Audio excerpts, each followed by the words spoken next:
За тэр хүнтэй ер нь ингээ нийлээд харилцаагаа level up хийгээ те найз нөхчөөс юу ч одоо харилцаагаа тийм level up шин түвшинд гаргасан нь ер нь зөв буруу юу.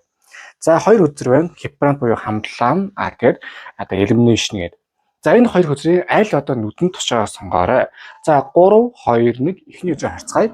Хипрант бол хормын үзэр болж байна. Айгуу сайхан тийм таарсан бас боломжийн бие биенийг дутууд нөхсөн дайжгүй зүйлс бол байна.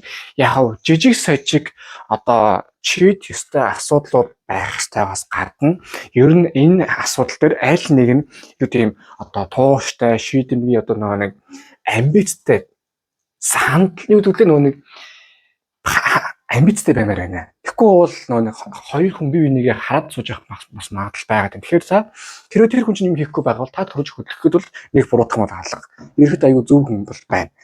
Elimination хоёр дахь үзэр. Юу яагаад байгаа юм биш үү миний найзаа? Одоо бас хэтрүүлж хараад байгаа ч юм уу. Эсвэл хоосон найдвар тэгээд байх магадлал байгаад байна. Нэгсэндээ бас нэлээд пакталж байгаа нэг сайхан болохоор бас аюу сайхан мэдрэмж авдаг штеп. Яг тэрэн шиг бас зүйл байх боломж байгаа шүү. Тэгэхээр ер нь бас одоо тийм энэ зүйл дээр ер нь нэг тийм боддоор толгой локоор хараад ер нь нэг харилцаа чинь хэр их хэрүүлтэй байл хэр их дажгүй л гэдэг бодж үзээрэй. Тэгэхгүй бол ер нь бас жоохон хэцүү харагдаж байна.